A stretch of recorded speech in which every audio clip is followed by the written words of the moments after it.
Mommy, good morning. So, siya. Galo da sa mari diwa para hukam siya cabbage. Salad. So, right over here, guys, pinapakuluan na natin itong milk and it's about to be finished. And itong dal natin, ayan, nag-ano na siya, nagwiwisal na siya. So, patapos na yan. So, nakaligo na kaming dalawa ni Mommy. And ngayon, nagluluto na kami ng food namin for today. Hukas? Salad ba na nila na rose. Rose. So, ayan guys, since malamig na dito ngayon sa India, so, nagluluto kami ngayon ng salad. So, tuturuan tayo ni Mommy kung paano magluto ng salad. And ang salad natin is merong ingredients na cabbage, meron ditong beet, at saka merong carrots. So, papakita natin sa inyo kung paano ba niluluto yan. Mommy, mane peliwara yan pra sa hukeway. Salad ba na siyaro? Nung first time kong pumunta dito guys, may nagluluto si Mommy din ng salad kasi that time it's siyaro or winter. So dahil maraming ang salad noon and maraming carrots and beets and masarap yung mga cabbage noon. So nagluluto siya. So ngayon nagre-request si Milan na magluto ulit si Mommy ng salad. So tuturuan niya ako kung paano ba ilutuin ito. Ayan. So, pinapainit muna natin itong, kaldero or kawali. Kawali pala. Ayan. And then, we'll be putting the oil and then the spices. Rai ne. Mane ka bar rai. Pachi. Mithu ne hing. Hing ne. Turmeric ne? Todo kach ne? Todo kach, turmeric, hing. Okay, green chili instead of the powder. So, ayan. Tuturuan tayo ni Mommy kung paano ba lutuin. So, first, we'll be putting oil. Ayan. Little bit of oil lang para hindi masyadong mamantika yung salad natin. And kung napapansin nyo, guys, ginagamit namin itong old gas namin kasi inuubos na namin siya. And hindi muna namin ginagamit itong dito kasi ito binabayaran natin siya by line, di ba? Ito, meron pa kasing laman yung gas natin. So, inuubos lang natin yung laman ng gas. And then, babalik tayo doon. And, ikikip na natin itong luma nating kalan. First, we'll be putting the rye. Ayan, yung mustard seeds. And, hayaan lang natin siyang pumutok-putok. And then, after that, we'll be putting the green chili. Ayan. And then, we'll be putting little bit of hing.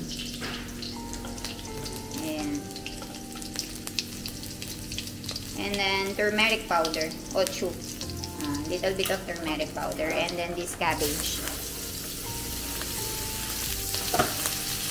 And then, yung carrots at saka yung beet. And then, we'll just have to mix it. Nakalimutan natin maglagay ng asin, guys. Buligya. Namak. Cello. Okay. So, huli pa lang part lalagay yung asin. And then, lemon. Guys, pwedeng-pwede nyo itong gawin sa mga bahay nyo. Kahit na hindi nyo lagyan. Mami, in case kadach turmeric na tigare, bando na ine. Thai na. So, kahit na wala kayong turmeric, guys, pwede. Kahit na magkaroon lang kayo kahit na meron lang kayong salt, lemon, cabbage, yung turmeric, hindi masyadong important. Pang kulay lang talaga siya. So, maganda yung kulay niya kasi meron nga siyang turmeric powder. Milan na to sak na ew. So, ang sabi ni Mommy, gustong-gusto daw ito ni Milan. And kahit na walang vegetable na ulam, kahit ito lang na salad, walang magiging problema.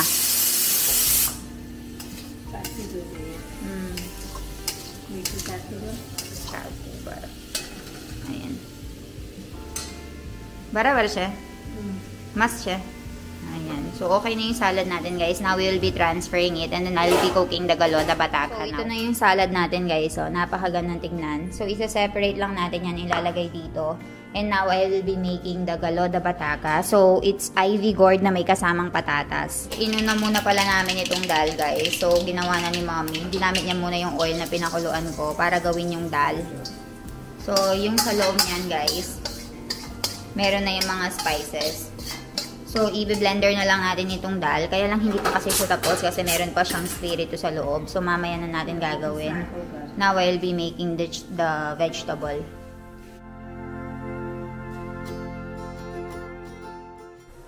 Papakuluan lang natin and then we'll be putting the vegetables. So, ayan guys, kailangan muna natin maglagay nitong cumin seeds. So, maglagay tayo.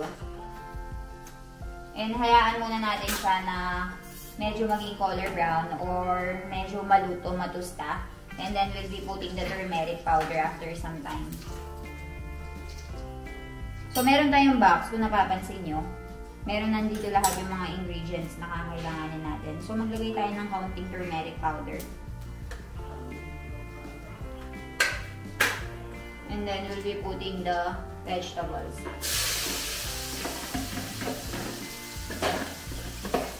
And para ma-absorb na maayos yung asin, ilagay na natin yung asin. And then, we'll just be adding a little bit more later.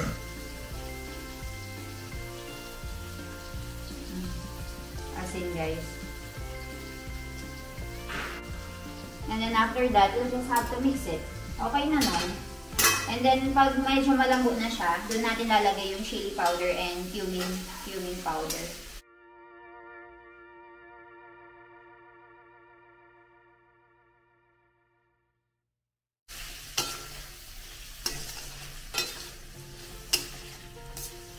And then, so kapag nahalo-halo na natin siya ng maayos, that's the time that we'll be tatakpan na natin. And then, you'll just have to wait. Ayan guys, hinati-hati ko na itong mga ado or ginger into small pieces. And nandito naman yung mga chili natin, which is green chili. And kakailanganin din natin itong cumin seeds. Ayan guys. So ngayon, gagawa tayo ng ginger chili paste. So naka-ready na itong ating blender. And tuturuan ko kayo kung paano ba gumawa ng chili paste yung mga Indian. Ang gagawin natin is lalagay muna natin ng kaunti. Unti-untiin natin hanggang sa maging ano siya, maging maliit na paste siya. Like maging soft na siya. So ito muna. Hindi muna natin lalagay yung iba para matapos na muna ito and maging maayos.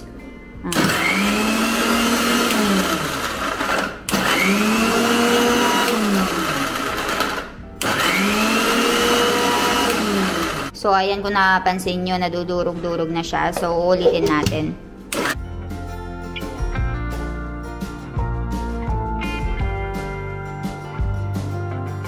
Hindi siya masyadong tapos, pero lalagay na natin itong matcha. So, lalagay na natin itong green chili, guys. Tatakpan ulit natin, then we'll be blending it again. Mix na natin, guys, kasi hindi nakahalo yung green chili. So, ayan. So, ayan guys, hindi pa masyado. Juche, chujo. Mix karo todo. So, ayan. Uulit-ulitin pa natin yan guys hanggang sa malusaw na yung lahat ng mga green chili and maging pino na siya. We'll be putting salt. So, sabi ni mommy, kapag meron daw salt, hindi daw siya masisira.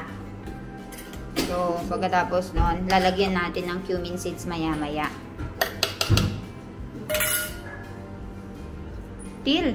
So, maglalagay din tayo ng oil para daw hindi masira. Uche.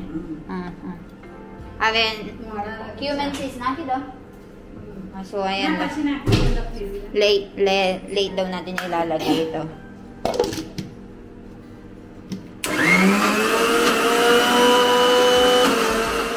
Nave. Masche. Ajuche. Green chili aju.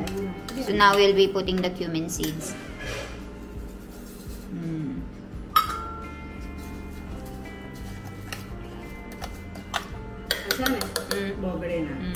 So, that's the reason guys kung bakit hindi nasisira yung ginger chili paste natin kasi meron siyang oil and meron siyang salt. And ganito din yung magiging itsura niya. So, ganito yung magiging itsura niya guys and then we'll be transferring it dun sa lalagyanan. So, ayan guys, after na maging ganito yung itsura niya, lilipat na natin siya dito sa container natin and i-store lang natin siya sa refrigerator. So, ito yung ginagamit natin kapag nagluluto tayo ng dal. Hey, mami, dal ba na prana? Dal, khichdi, kodi, badda mein chala. Badda mein. Everything na lulutuin ng Indian food, lalagyan mo siya ng adu and chili. So, ililipat na natin siya dito.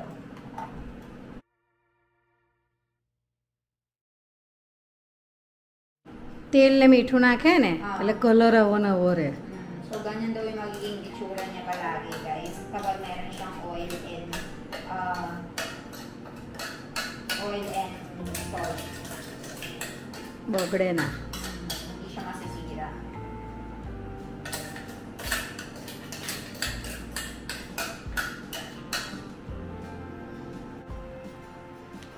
So, ayan guys. Okay na yung green chili natin with adu. Now, we'll be closing it and ilalagay na natin sa refrigerator. So, ayan guys. Tapos na yung vegetable natin. So, it's ivy gourd and potato. Ayan, yung gagawin na natin is ililipat na natin to para mahugasan na ni Solal Masig yung mga dishes.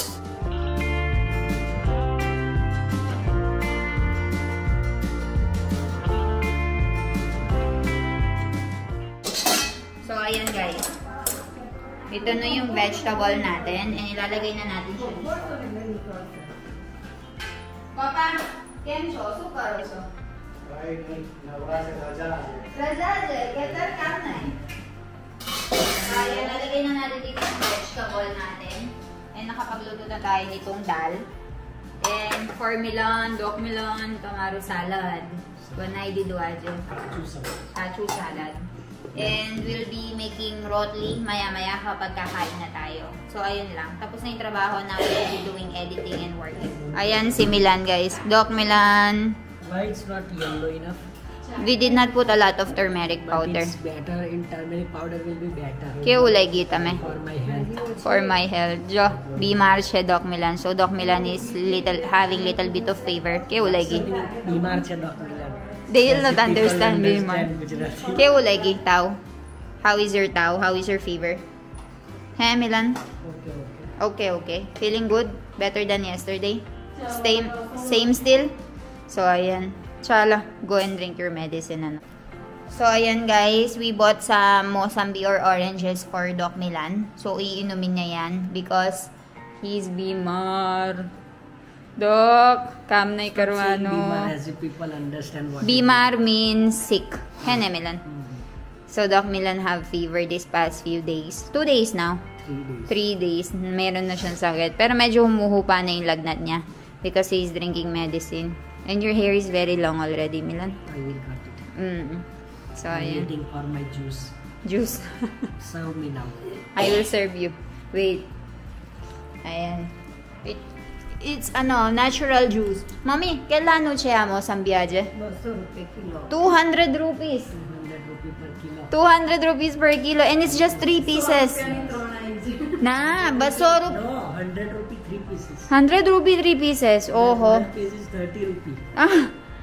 Ang isang piraso ng Mosambi na to, guys. 30 rupees. Mosambi was orange. They know, Mosambi. No, yes. Sorry, guys. This is orange. So, ang laman niya lang is ganyan. Kakaunting juice lang. Pantame na ilaga shot chuche. Kilo chunikre. Very mahal. Very expensive. 30 rupees. That's 30 rupee of glass. 30 rupees, guys. In Philippines, 20 peso. This is 20 peso, guys.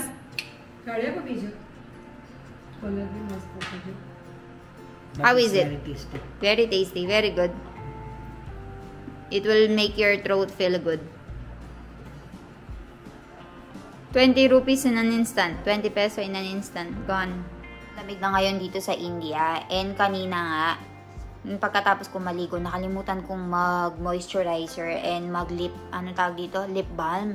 Kasi sobrang lamig dito sa India, guys. Hindi mo mapapansin. Pag palagi mo nakakalimutan maglagay ng lotion at saka ng lip balm, pati moisturizer sa mukha, magkakaroon ng crack yung lips mo. Pagkatapos medyo matutuyo yung balat mo.